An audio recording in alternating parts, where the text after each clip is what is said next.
Hello दोस्तों, आज मैं आपको जो कहानी सुनाने जा रही हूँ, ये कहानी है गरीब लड़की के जादुई बर्थडे केक की।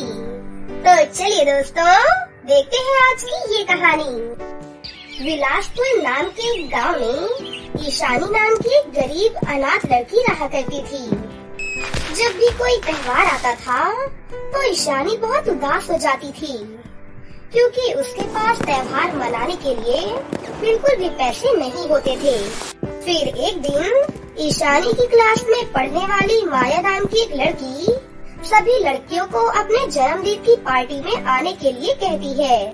मेरे पिताजी ने मेरे जन्मदिन को खास बनाने के लिए शहर के सबसे बड़े क्लब में पार्टी रखी है। तुम सब शाम को 7 बजे मेरे घर पर तैयार होकर पहुँच जाना। मैं तुम सबको उस क्लब में लेकर जाऊंगी। ये सुनकर सभी लड़कियां खुशी से नाचने लगती हैं। ईशानी भी दूसरी लड़कियों की तरह बड़े क्लब में जाने की बात सुनकर बहुत खुश हो जाती है। फिर शाम को सभी लड़कियां माया के घर पहुंच जाती हैं। लेकिन तभी ईशानी को देखकर रोहिणी उसे ताना मारते हुए कहती है, अरे तुझे आने के लिए किसने कहा था? उस क्लब में सिर्फ महंगे और सुंदर कपड़े पहनने वाले को ही जाने दिया जाता है। तेरे पुराने और सड़े हुए कपड़े को देखकर ही दरवाजे से तुझे धक्के मारकर भगा देंगे। ये सुनकर वहाँ खड़ी सभी लड़कियाँ ईशानी पर जोर जोर से हंसने लगती हैं। उसके बाद सभी लड़कियाँ माया के साथ क्लब में चली जाती है। बेचारी ईशानी उदास होकर अपने घर पर वापस लौट जाती है। इस तरह हर कोई ईशानी की गरीबी का मजाक उड़ाता था। फिर एक रात ईशानी अपने घर पर पढ़ाई कर रही थी कि तभी वहाँ अचानक से एक घायल परी आ जाती है। सुनो लड़की, मैं परी देश की रहने वाली परी हूँ। मैं अपनी सहेलियों के साथ आज पृथ्वी पर पिकनिक मनाने आई थी, लेकिन तभी परियों का शिकार करने वाली डायना जादूगरनी ने हम पर हमला कर दिया। बड़ी मुश्किल से अपनी जान बचाकर मैं वहाँ से भागी हूँ। अरे ये तो बहुत बुरा हुआ, लेकिन आप मुझसे क्या चाहती हो? देखो, वो जादूगरनी किसी भी वक्त यहाँ आ सकती है। तुम मुझे जल्दी से अपने घर में कहीं छुपा दो ना। उसके बाद ईशानी परी को अपने घर के पीछे वाले कमरे में बने तय खाने के अंदर छुपा देती है। तभी वहाँ पर डायना जादूगरनी पहुँच जाती है। मैं एक परी का पीछा कर रही हूँ। क्या तुमने यहाँ किसी परी को देखा है? देखो, मुझसे झूठ बोलने की बिल्कुल कोशिश मत करना। मैं बहुत ही बेरहम और दुष्ट जादूगरनी हूँ। तुम्हारी भलाई इसी में है कि तुम मुझे सब कुछ सच सच बता दो, समझी लड़की? अरे आप किस परी की बात कर रही हैं जादूगरनी जी? मैंने तो आज तक जिंदगी में कभी भी कोई परी नहीं देखी। क्या सच में परियां होती हैं? बोलो ना जादूगरनी जी। देखो, तुम्हारी ये फालतू की बातें सुनने के लिए मेरे पास बिल्कुल भी समय नहीं है। चल निकल यहाँ से। इतना कहकर डायना जादूगरनी चुपचाप वहाँ से चली जाती है।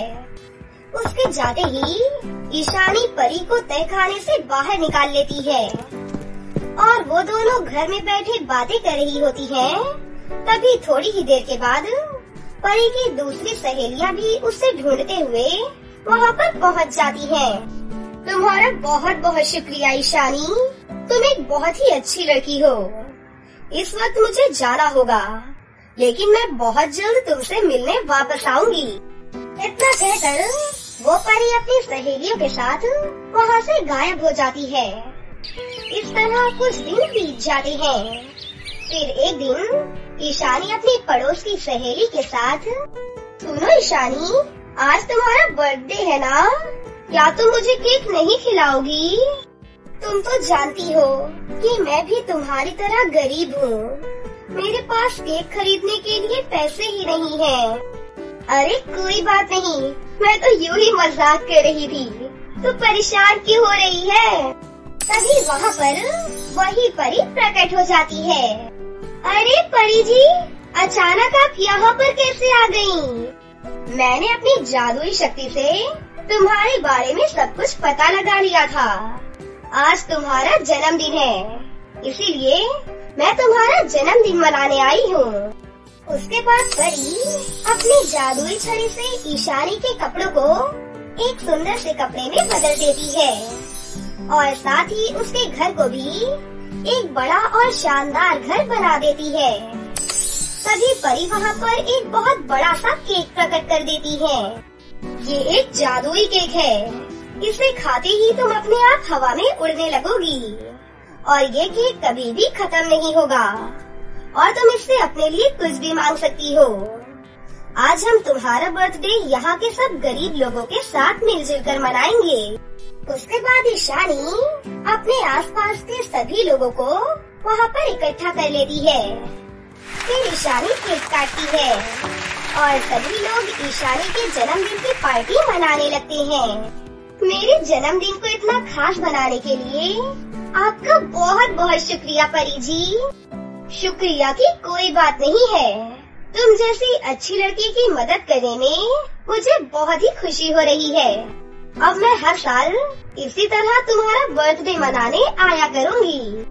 इस तरह ईशानी और परी की दोस्ती हो जाती है। उस दिन के बाद से ईशानी की जिंदगी में कभी भी कोई परेशानी नहीं आती और वो हंसी खुशी अपनी जिंदगी बिताने लगती है। नीलम और पूनम दोनों बहनें थीं, लेकिन शादी दोनों की काफी अलग होती है। जहाँ नीलम अमीर तो वहीं पूनम गरीब घर की बहू बनती है। हाय पूनम, क्या कर रही हो? कुछ नहीं दीदी, बस खाना बना रही हूँ। आप सुनाओ? मैं तो बस कमरे में बैठी बैठी कॉफी पी रही थी।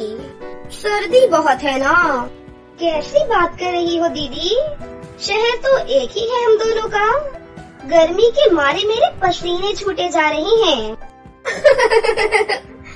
अरे मेरी प्यारी बहन, मेरे कमरे में एसी चल रहा है तो ठंडा ही होगा ना।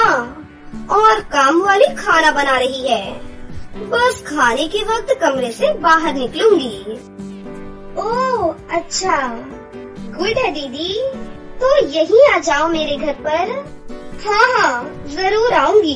ठीक है दीदी, अब आराम से बात करते हैं, ओके? उसके बाद पूनम फोन रख देती है कि सामने उसकी सास खड़ी होती है।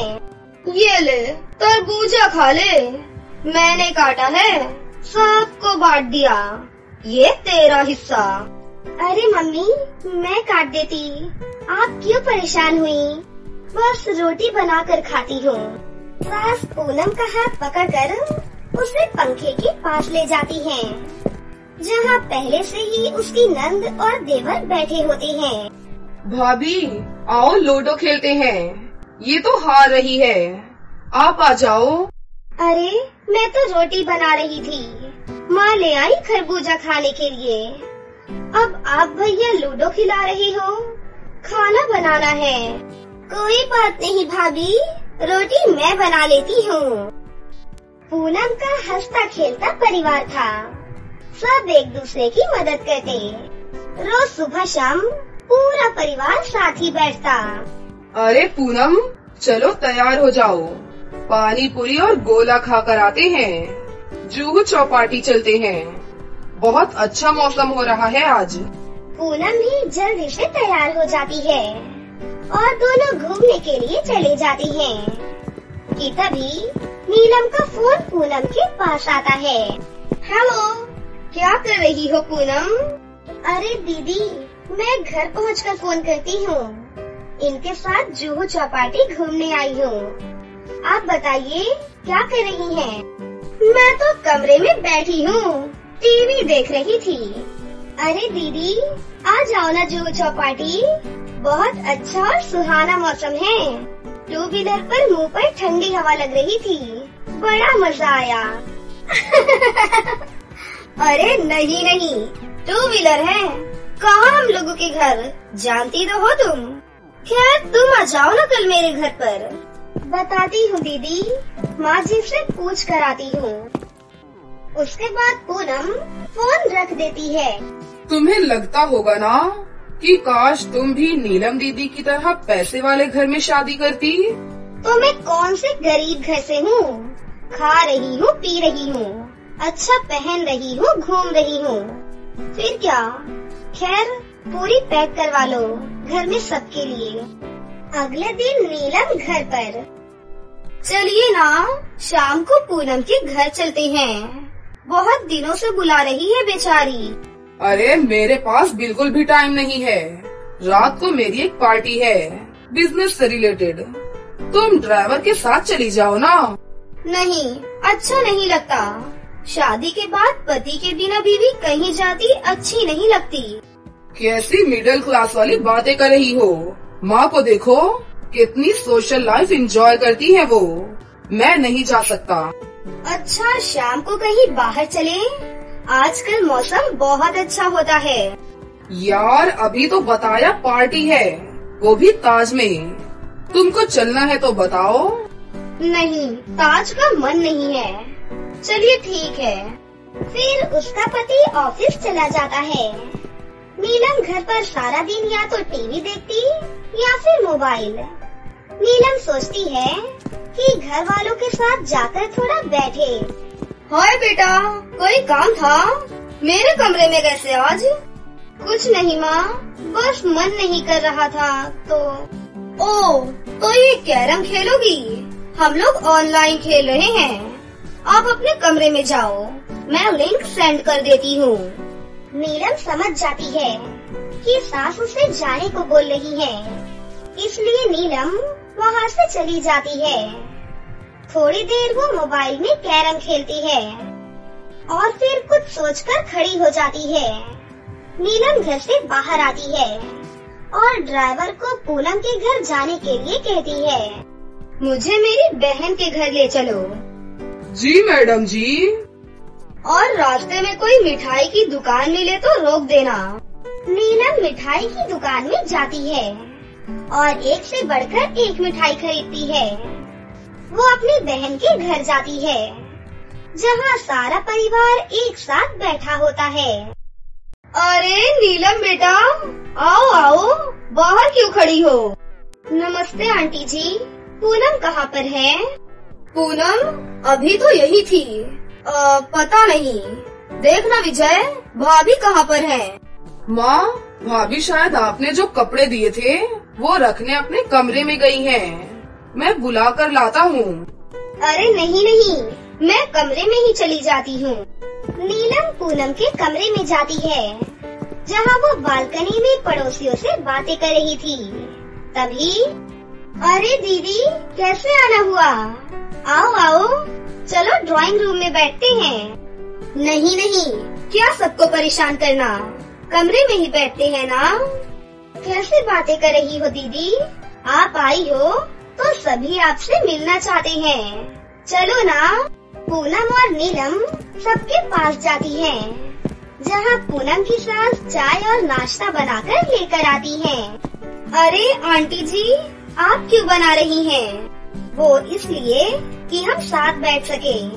माँ, अब आप बैठ जाइए। पूनम के घर का माहौल नीलम को कुछ अलग सा ही लगता है।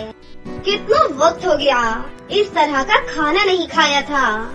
कितना स्वाद है इस खाने में। इस तरह का खाना तो हम लोगों के घर रोज ही बनता है। अच्छा, खाने में क्या खाओगी दीदी? अरे इसे वो खिलाओ ना जो गांव वाली बुआ सिखा कर गई थी। हाँ हाँ, मैं अभी बनाती हूँ। पूनम की नंद और देवर भी नीलम के साथ बात करने में लग जाती हैं। दोपहर होते ही सारा घर जमीन पर चटाई बिछाकर खाना खाता है, अंताक्षरी खेलता है और खूब गप्पे लगाता है। नीलम जब वापस घर को जा रही होती है तो पूनम की सास उसे पैसे देते हुए कहती है, बेटा, पहली बार बहन के घर आई हो।